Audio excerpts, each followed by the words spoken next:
Imagine living your life after 50 and feeling energized and excited about your future. Welcome to the Women in the Middle podcast, the podcast for women who are ready to figure out what they want and create the life they deserve. Here's your host and master certified life coach, Susie Rosenstein.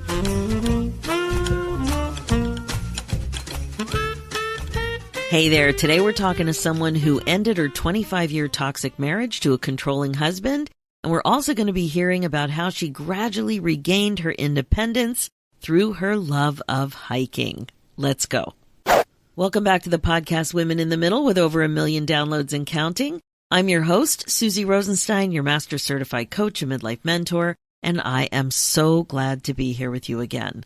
So before we get started, I wanted to remind you of a new fun thing with the Women in the Middle podcast. It's called the Podcast Club, and you are invited to join. The Podcast Club is basically a book club experience for the podcast. We're going to be going deeper into the podcast conversation started in a recent episode.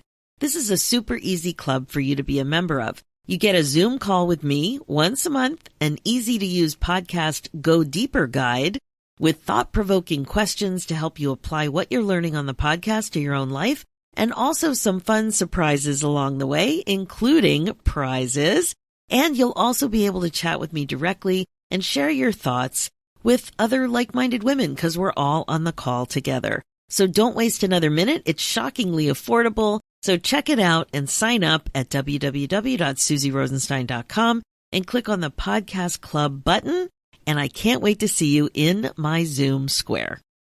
Okay, so as a midlife coach, I coach a lot of amazing women. And because of this podcast, I interview a lot of amazing women. I love it. So when I got my guest email about being on the podcast, I knew I had to have her on because her story is so compelling and important to share. Now, before I introduce you to my guest, I want to mention a trigger warning for this episode. A portion of this podcast episode concerns references to child sexual abuse and domestic violence. If you're a listener who may be particularly sensitive to this content, please take note. This episode may or may not be what you want to choose to listen to right now. Now, let me introduce you to my special guest today. Her name is Linda Magoon. Her name is Linda Magoon, and she has been through a lot.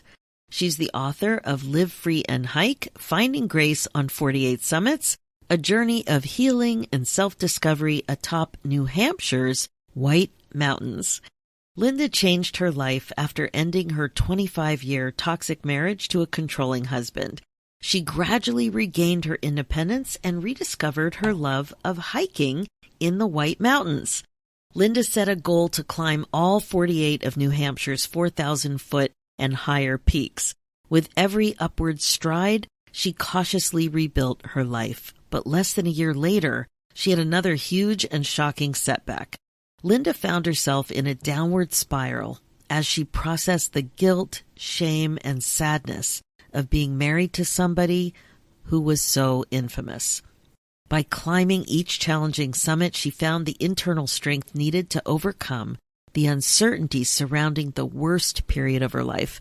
Neither age, lack of experience, nor unforeseen life events would stop her, though, from attempting her goal. Without further ado, I'm thrilled to welcome Linda Magoon to the podcast. You are going to be quite inspired by this interview. Hi, Linda. Thanks so much for joining us today on the Women in the Middle podcast.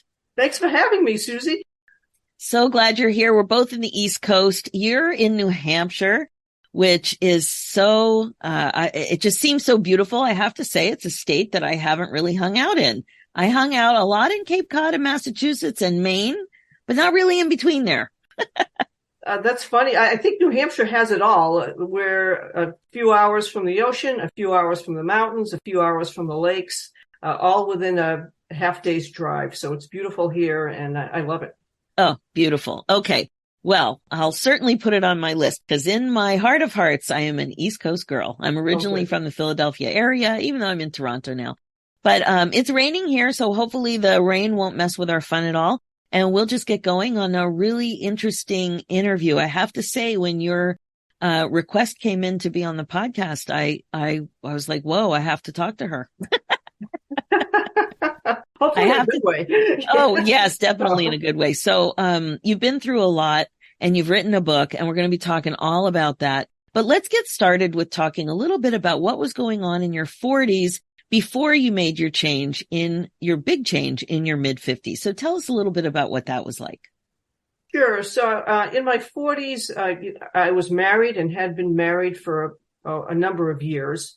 We had a family, and I think in my 40s, my relationship was not what you would say was typical or healthy. I was married to a husband who had a very short fuse. He was angry. He was controlling.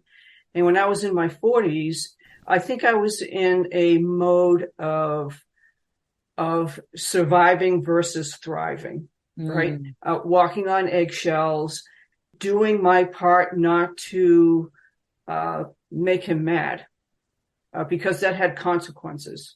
So I was in my 40s. I think I was stuck in this relationship that was so unhealthy and abnormal that I forgot what a healthy relationship looked like. I mean, we didn't have friends that we did things with, very few, because he was very jealous and insecure. And if we went somewhere and somebody struck up a conversation with me who was a man, sometimes he wouldn't talk to me for a few days. Very, like I said, very jealous and insecure. So when I was in my 40s, I was in this place that was so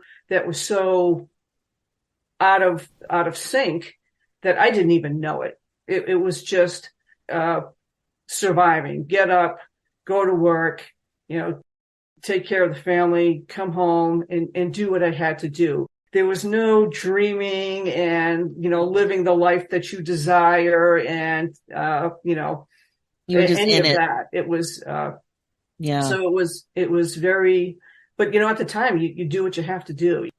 Did it feel like you had any options back then? I never told a soul about it. Wow. So, but I came from a family that, my grandmother was the type that said, you made your bed, now you lie in it. These were very old, old values, and marriage was till death do you part. I mean, I had threatened divorce a few times. I mean, it takes the average woman who's been abused 7 times before she leaves for good. And so, to everyone else, things were fine. And maybe my mom suspected something when she would invite me somewhere and I was like, no, I can't go. So to answer your question, I'm not sure if when you're in this bad situation, you don't stop and think about it. You're just thinking about today. How do I get through? I'm paying the bills. What bills need to be paid today? What needs to be done today? Yeah. Wow. Thanks for sharing that. I know it was a very, very difficult time in your life. So you got through it, but you weren't thriving. You weren't having fun. That's for sure. And that's what the funny thing is about dreaming is it's so, I don't know. We just all use the word. It's kind of cliche. You just hear it talked about, but you don't take it seriously. It just seems ridiculous. You're probably thinking, if you even knew that you could dream, it was just so out of reach. Yeah, there was no, the word want was not in my vocabulary when I was married. I could never come to him and say, I want this. That was just, it was not an option. Or if I did want something, if I didn't want to go away for the weekend with the girls, I would have to find a opportunity, to present that. But maybe he was in a good mood, or I would go to his place of employment and talk to him there. And that way he was in front of people. He couldn't blow up. He couldn't react. And so that's what I did. You thought of these strategies to work around this. and you do it for so long that you stop thinking that, wait a minute, this isn't right. But that's your life. That's what you're living. I'm so sorry. Very, very difficult times. Yet you persevered, and then you rolled into your 50s. So what happened for you that you were able to take a step forward? Right. So we were empty nesters at this point, and I was still, we're still living in the same location, in the same house. I'm in the same job. It's get up, rinse, repeat, right? It's there's no vision boards. There's nothing to really, look forward to. Right. It's not all bad times. You certainly have some vacations and some good times, but it's like I said, it's not how a healthy person in a relationship lives. And so in my mid 50s, we had this little dog, this little Cocker Spaniel, and she was getting old now. She was like 13 or 14 years old, and she had to go out more and more frequently, and that was on me to take her out. So it was one Friday night. I was just exhausted from the work week, and it was in the middle of the night, and I could hear our little dog stirring to go out. And in my semi-conscious stupor, I asked my husband if he would mind taking her out. And the response that I got, the vulgar, angry, just screaming, it was at that point that I knew, it's like, wait a minute, I'm not doing anything wrong here. This isn't my fault. I asked him one time to take this dog out, and this is what I get. So it was during that exchange when I said, this is it. I've had it. I want a divorce. And I've said that before, but this time I was determined to make good on it. Wow. And what do you think the reason was that incident tipped it? Yeah, I think it had to do with the such a strong reaction from him. And there was no excuse for it anymore. I understand that he was under a lot of stress, and he was for reasons that I wouldn't know until years later. But he was also under a lot of stress because he was trying to put his mom in a nursing home, and that's a process. And so I get that, but that's still no excuse for this vile response to a simple request. Even I knew at that point, it's like, wait a minute, this isn't my fault. I haven't done anything wrong. And why am I staying? There was no reason for me to stay anymore. So yeah, that was the tipping point. It's for people. I mean, I'm a slow learner. It took 25 years, but I finally figured it out. Yeah. So once I told him that, where I work, we have like a employee assistance program. It's kind of like crisis counselors, sort of, kind of. But I had to wait a week to see her. So I made an appointment, and she referred me to a therapist. And, this was all on the QT. My husband had no idea. So once I started seeing the therapist, like on the second visit, I was like, I'm done. I need to get out. And so that's what we worked on. And 6 months later, I was divorced.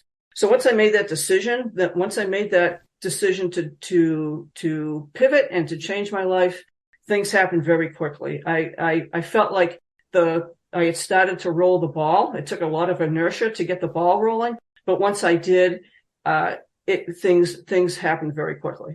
Yeah. So in your notes, I'm just looking at when I asked some questions in the pre-notes, and you said, even I knew that I didn't deserve to be treated this badly. And when you described it, you said that I finally recognized that I'd been in a toxic, some would call it abusive, relationship for years. So that all became very clear to you in that moment. It's so fascinating. And I just wanted to ask one question. Had you ever told some of your girlfriends or work friends that you were considering divorce? No. Wow. No.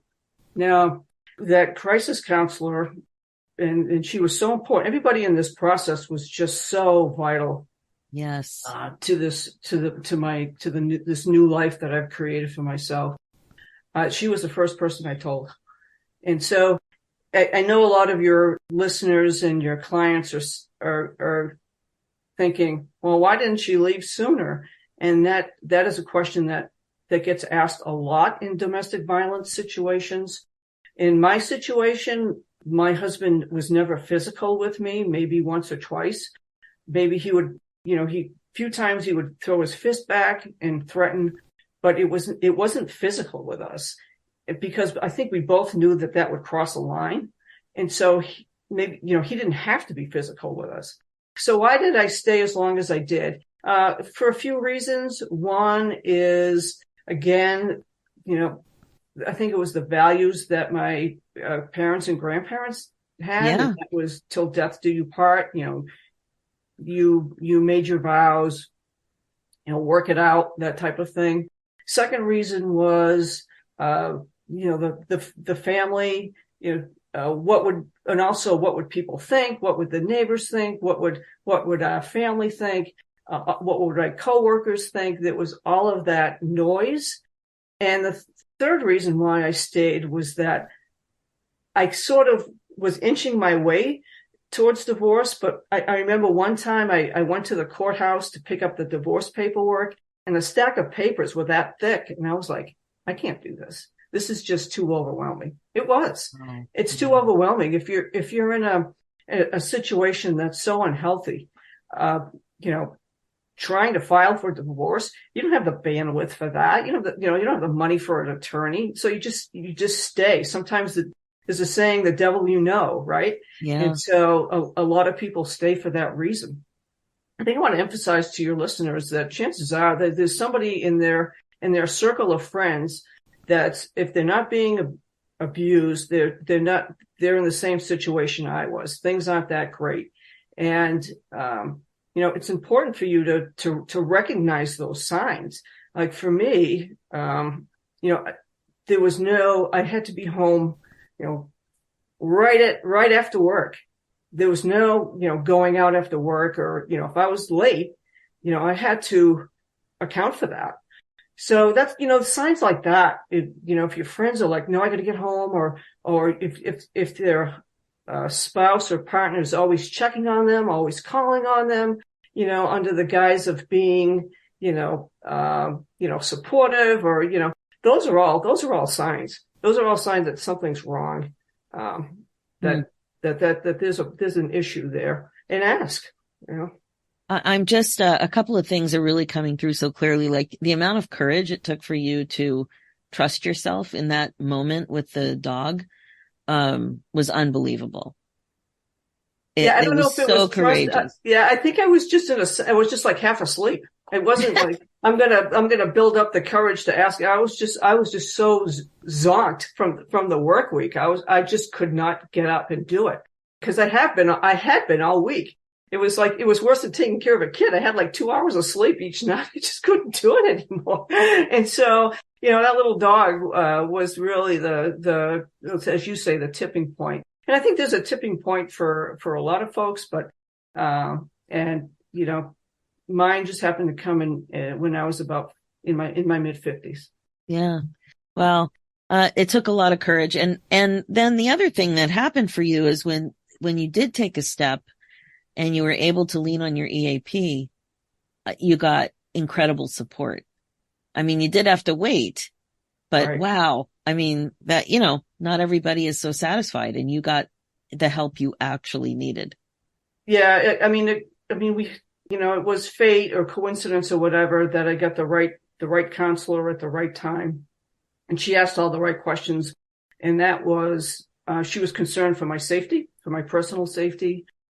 We created a safety plan, what that would look like, who could I call? So we had that planned out. And then she also gave me the name and telephone number of a therapist.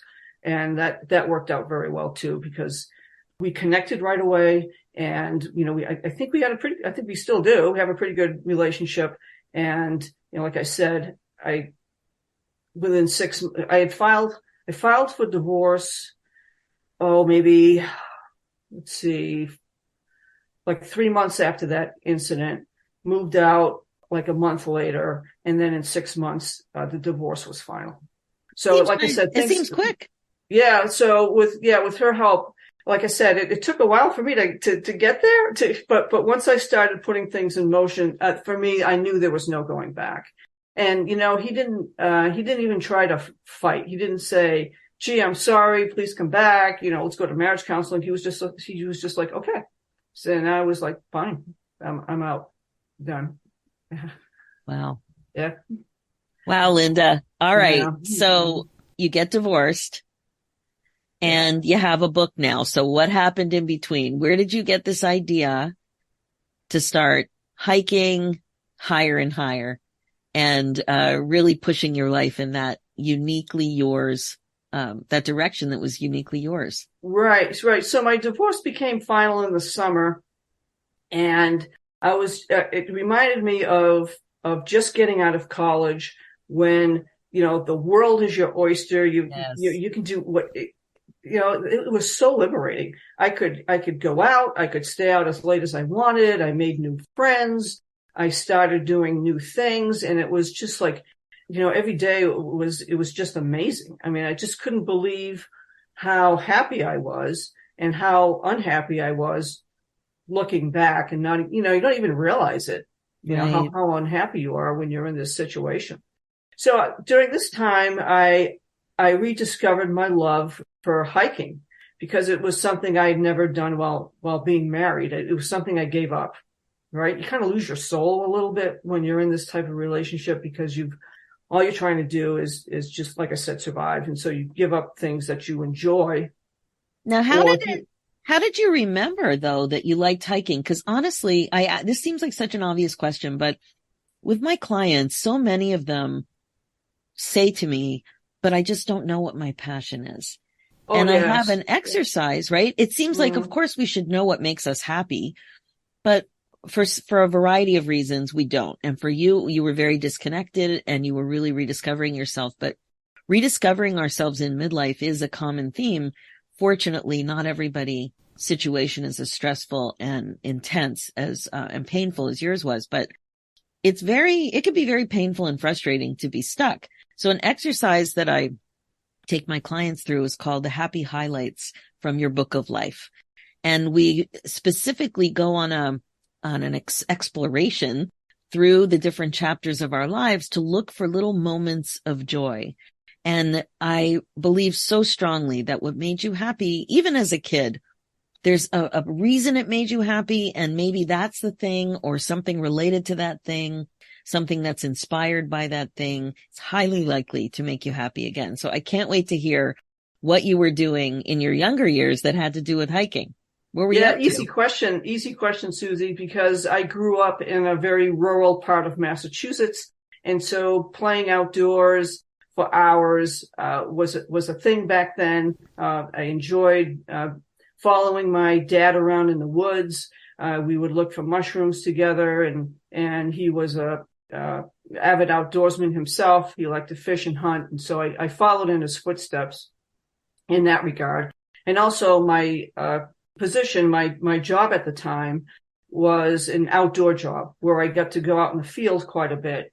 But you can't really go for hikes, when you're out when you're on the payroll. So I knew this was something that I literally rediscovered it. And I climbed up this one mountain in August. It's called Mount Musalak. And I did it by myself, and it was 8 miles, 4 miles up, 4 miles down. And I felt such a feeling of accomplishment when I came back down. I'd never hiked that long or that far before. It was fine. I didn't die. I didn't get hurt. And I was just, I was just ecstatic between rediscovering something I loved. And I think just the healing power of nature, just being outdoors, accomplishing a goal, all of those things were just, it was a feeling that I wanted to bottle. And and recapture that again and again. So what I ended up doing is when I was thumbing through my guidebook after my hike, I was trying to relive the experience. I discovered that there's a list in New Hampshire of 48 peaks that are 4,000 feet and higher. And much like hiking the Pacific Crest Trail or the Appalachian Trail, this is a thing, and people actually do this. And once you do, you get a little patch and a little certificate from the Appalachian Mountain Club. And it's a thing. So I decided, you know what, I'm going to try this. And so that's part of my book. It's called Live Free and Hike, Finding Grace on 48 Summits. And it's a book about hiking, but as you know, it's a book about other things as well. So that's how I found my passion. I knew I liked the outdoors anyway. So it was very easy for me. Well, it was easy for you, but here's the thing. I like being outside. Doesn't sound like something that's going to inspire a whole new direction, passion, happiness, book, hobby, activity. Like, it's so easy to overlook what really makes us happy. As you told the story, it's so obvious that connection with your dad, that thinking about the memories and what you did outside, and even just the way women our age, people our age used to play outside, and that you grew up in the woods and the mushroom picking and hunting and all of it. Like, it makes so much sense that you need that more in your life. And this is exactly what happens with other women, that when you kind of sanction, let's go looking in the past for things that have made you happy. And then let's look for patterns, and let's ask ourselves why was that something? Like, I used to make mud pies when I was 8 or 9. Oh, yeah. That showed up on this little exercise for me. And I'm like, mud pies. It's not that I want to go make mud pies, but I liked something about that. I liked working with my hands. And then what do you know? I have done several things like that where I've been working with my hands or doing something like that. So again, it's just to get insight into what really makes you happy, which seems so obvious. So you spent 25 years not doing any of this sort of thing? Right. Essentially, yes. Mm-hmm. Isn't that crazy now that you're on the other side of embracing it? Right. I did have my moments when I went on trips with my girlfriends, but it came as a price.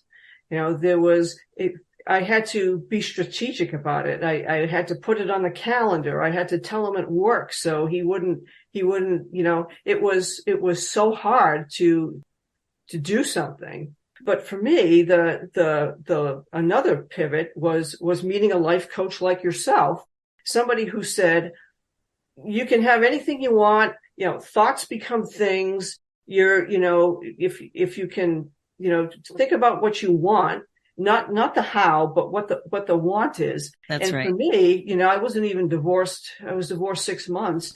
That was such a mind blowing concept. I just had never heard of it before. And so it was at this workshop. It was a little 6-week workshop. And that was for the first time I shared with my class that I was hiking the 48 4,000 footers.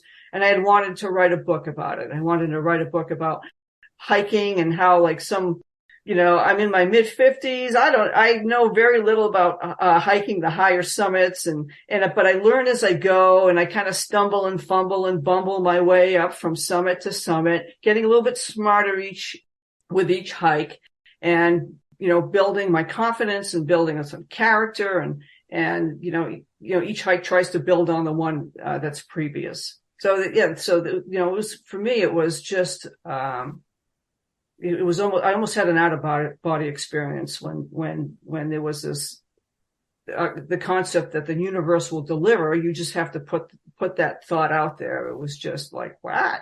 I know. Where, you know, the other thing that gets in our way, and you just touched on it very, very briefly, but I want to highlight it, is that identifying what it is you want is very different than identifying how it is you're going to get there.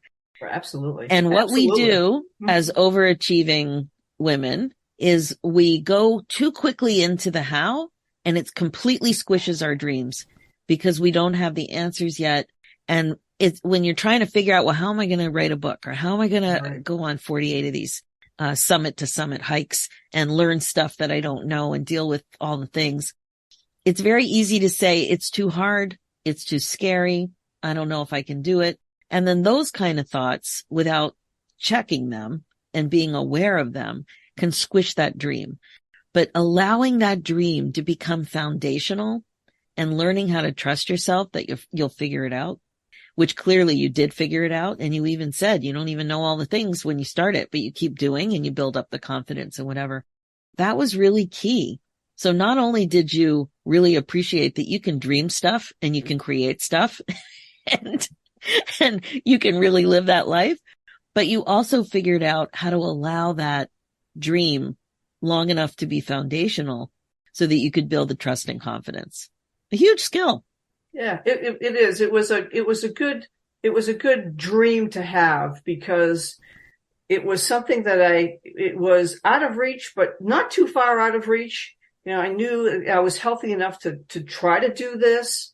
And, you know, I took workshops and educated myself and read a lot of books and, you know, joined the hiking club and just tried to learn as much as I could. And, you know, having a goal or having a dream or a goal, you know, it gets you up in the morning. You know, it's like I had this giant map on my wall of all the white mountains, and I would put a little push pin in it whenever I climbed a summit.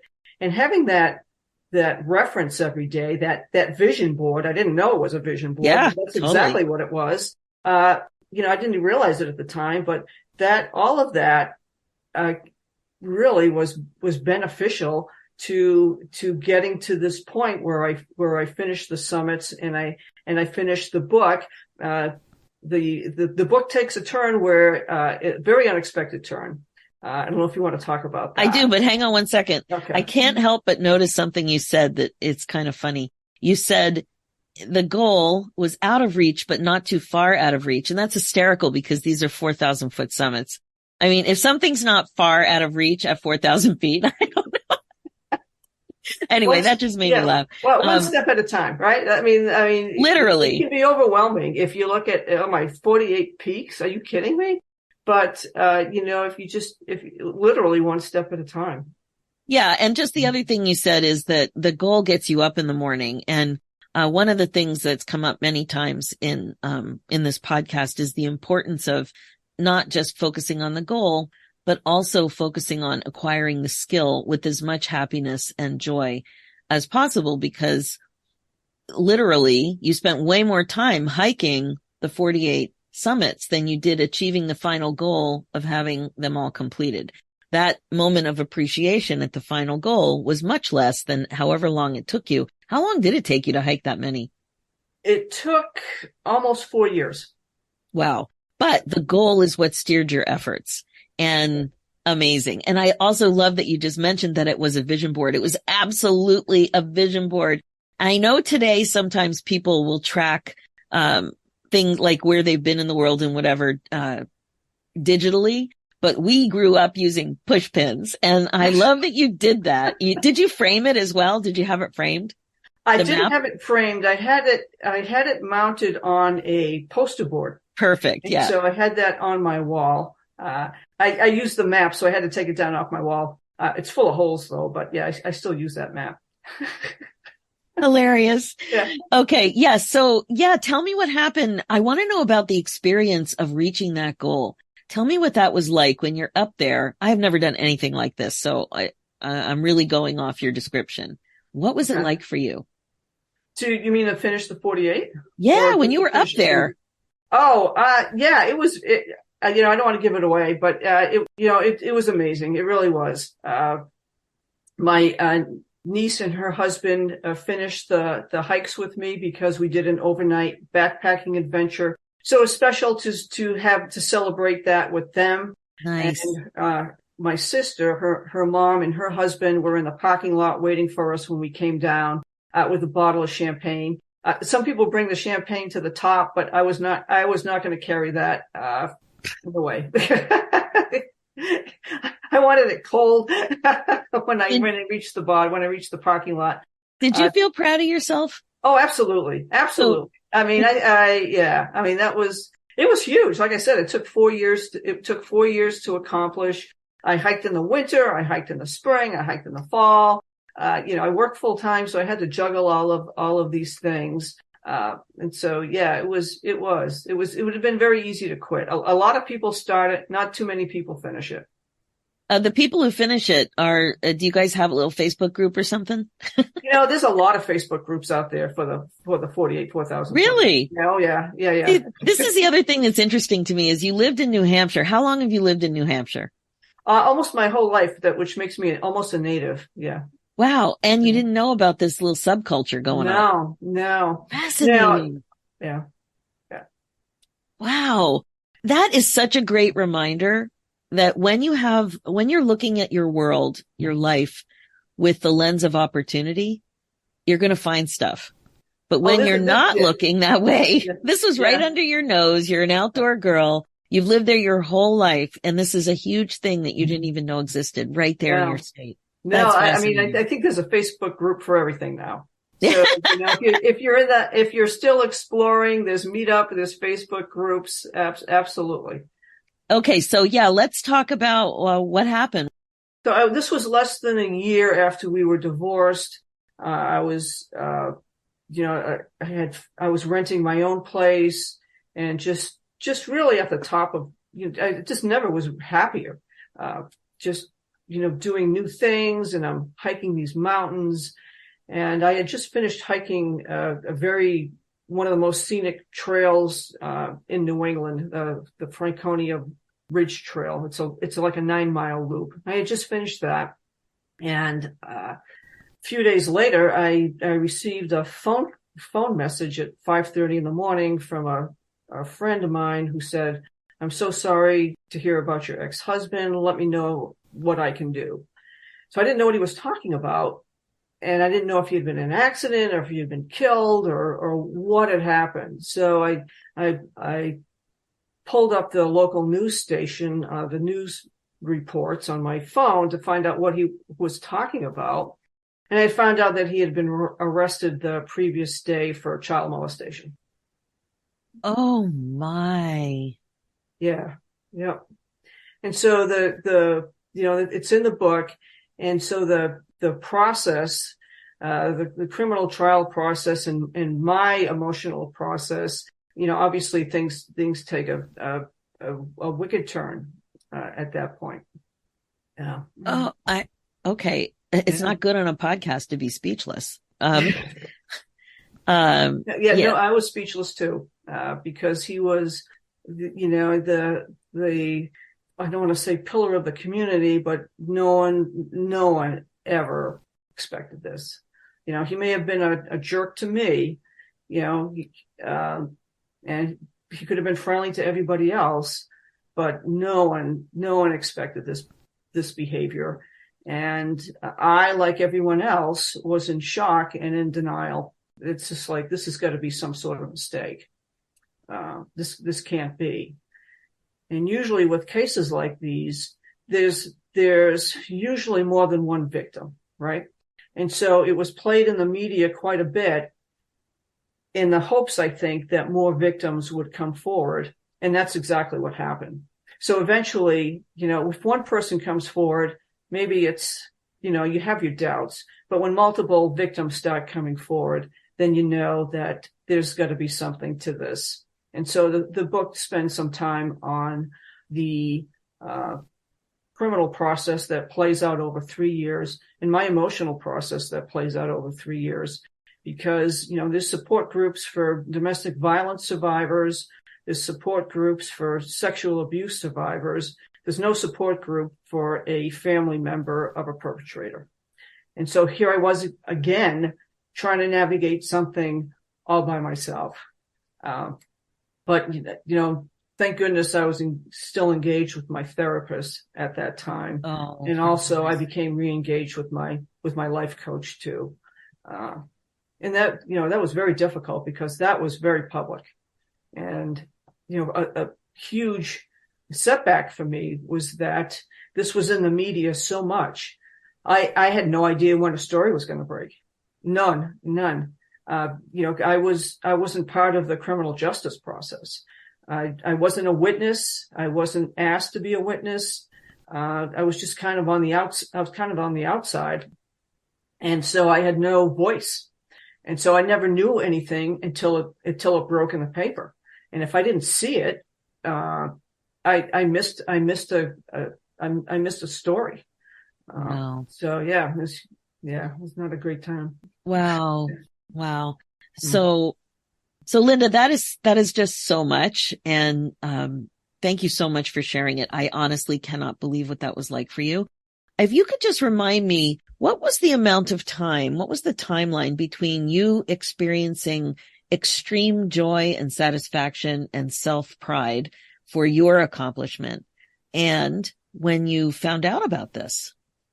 Right. So it was less than a year after our divorce that he was charged.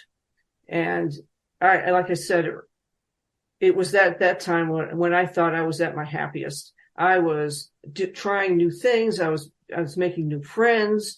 Every day was a little bit of an adventure. I was on my own. I could make what I wanted for dinner, which sounds crazy, but now, I could maybe not even have dinner. Maybe I could have dinner out. It was like this freedom that was just, almost indescribable. Yeah. Yeah. So wow. So it happened less than a year after our divorce. And I get a lot of questions as to, was I married at the time that he was doing this? And the answer is yes. Yes. And I think his behavior went back like maybe 4 years, maybe 3 or 4 years prior to the divorce. And so in retrospect, I spent a lot of time looking for clues. What did I miss? All of his criminal activity happened where he was working. So none of this happened at home. But I still looked for clues. I still was like, what did I miss? And it took a long time for me to accept that I didn't miss anything. Child molesters are extremely good at hiding their activity. They prey on children's trust. They're predators, and he left no clues, not for me at home. I had no idea. Wow. And I spent a lot of time thinking about that. Oh, I bet. So in the end, then, the hiking was therapeutic and healing for you, not just about your divorce, but also about reconciling who this man was. Right. So, he was charged and he was immediately put in jail. And I had to figure out what do I do, or what could I do? We still owned a house together. What happens to that? My happy trails came to an abrupt end for sure. I became very depressed. It was very hard to function at work. It was very hard to concentrate. I don't think I slept that whole week after he had been arrested. I didn't know anything. It was very hard to get information because I'm the ex-wife. I'm the outlaw now. I'm not even an in-law. I'm an outlaw. And it was very hard to get information. I wanted very much to talk to him so I could learn what happened, because in those early stages, I'm still thinking that this is wrong. There's some sort of mistake here, that this can't be. And much like the stages of grief, those are the stages that I went through as this criminal process played out over 3 years. And during those 3 years, when all of this was going on, I kept hiking because I needed something to latch onto. I needed a reason to get up in the morning besides go to work or clean out the house so I could sell it. I needed something to focus my energy on. And that's what these summits did. Because when you're hiking and it's 12 miles, you're thinking about things during the first few miles, but then when you're coming down the mountain, all you're thinking about is not slipping and falling and not not getting hurt and not getting, my knee's going to be sore. So over time, it's very cathartic over a particular hike. And so I had these 48 peaks to sort of latch onto to keep me going.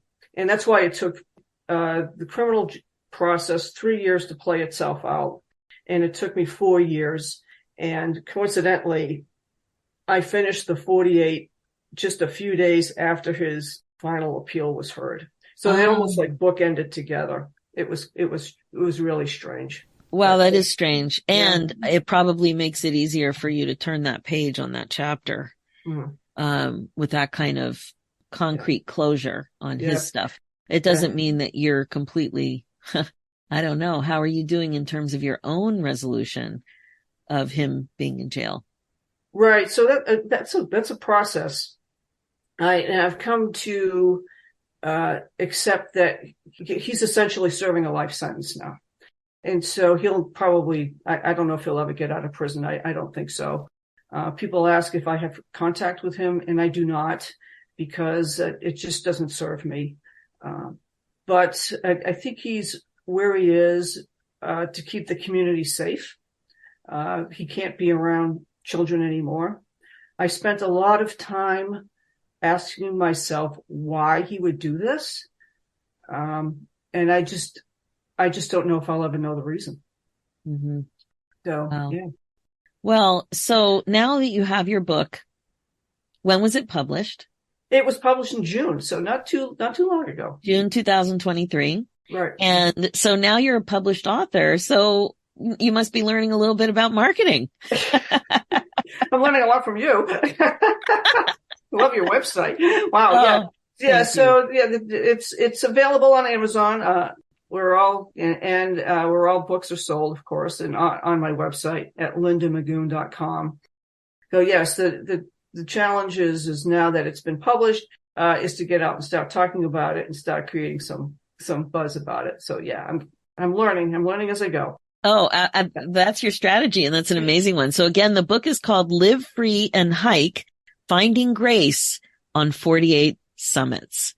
And I love that title, and I love you. I think you're terrific. Thank you. You've been through so much, and you've come out stronger and happier.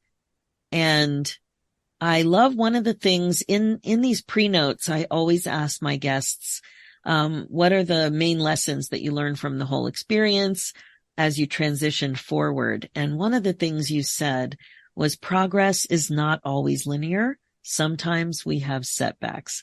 So as we close the interview, could you comment on that a little bit? Because it's just, it's so accurate, I think.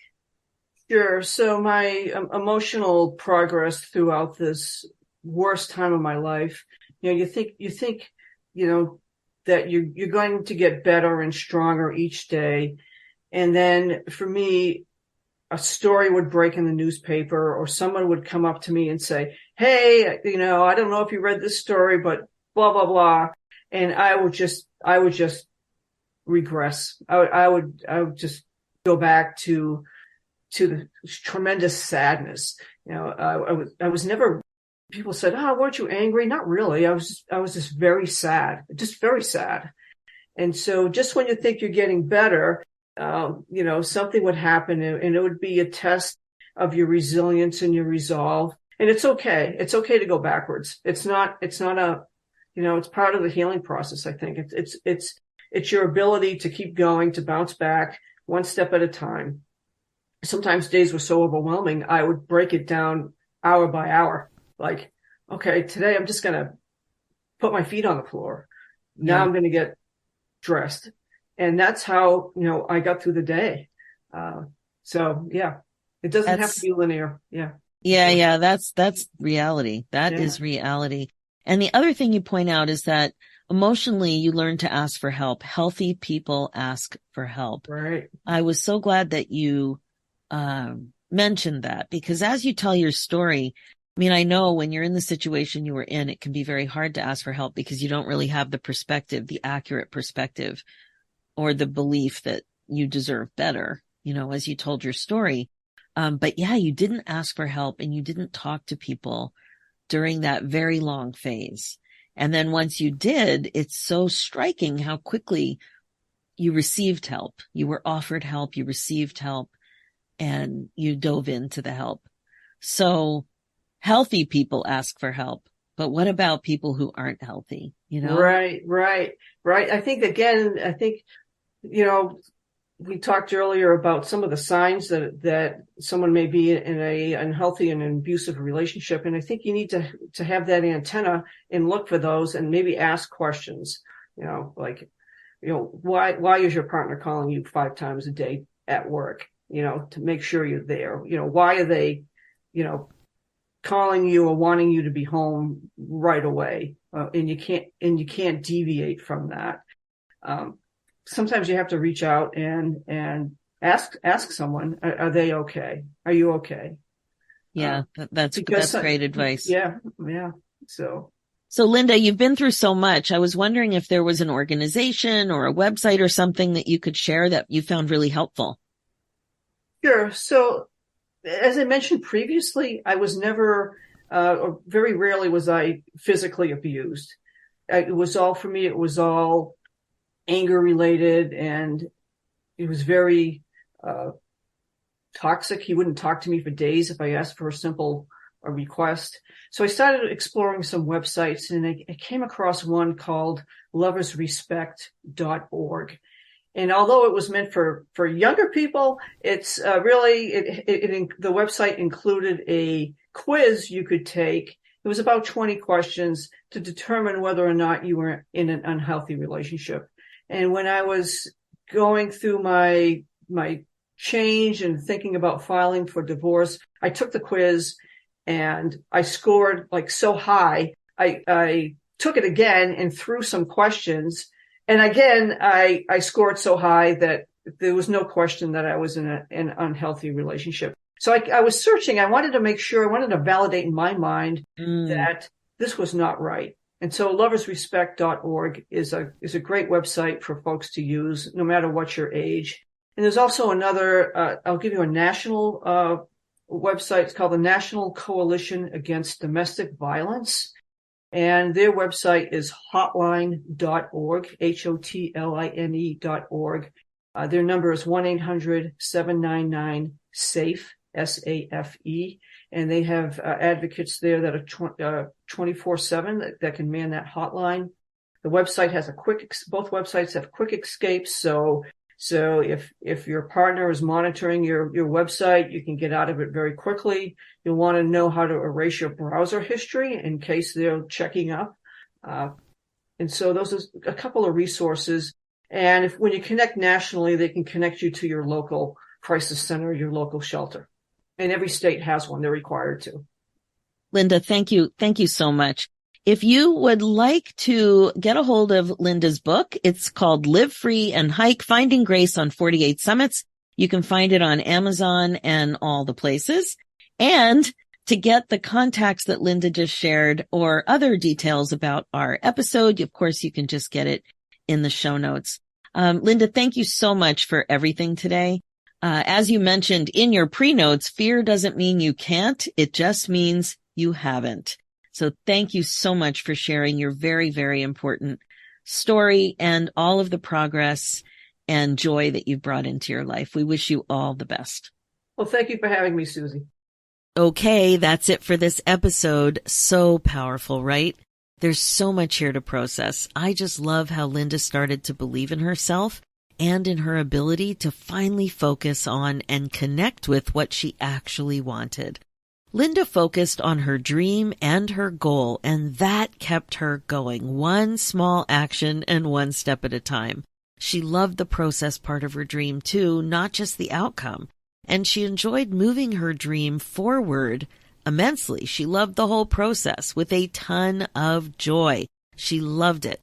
So tracking her progress along the way, mounting her progress on the wall and using it as a vision board, she did all this stuff and it all helped her.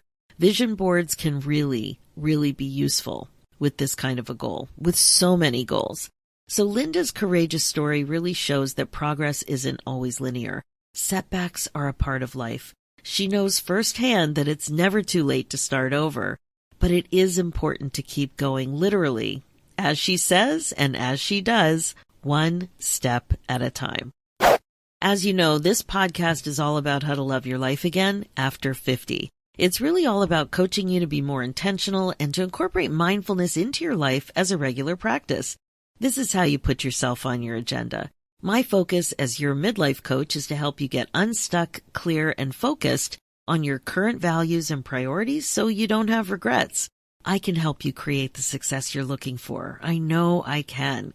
That's why I created the Women in the Middle Academy with you in mind, because it's a warm, supportive, and fun coaching community of like-minded women who grow forward together so you feel great about your roadmap to a more fun, meaningful, and regret-free next chapter. So email me your questions and let's talk about it and see if it's for you. Go ahead and book your free, no-obligation momentum call at www.womeninthemiddleacademy.com.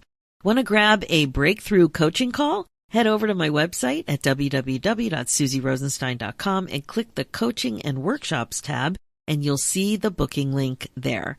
What about talking more about the podcast? Well, if you want to talk more about it, join the Women in the Middle Podcast Club by heading over to susierosenstein.com and click on the Podcast Club button. And finally, for show notes and links, head over to susierosenstein.com and click the podcast tab and look for episode 325. Thanks so much for listening. It's time for you to put yourself first, one thought at a time. I'm Susie Rosenstein, and I'll talk to you next week.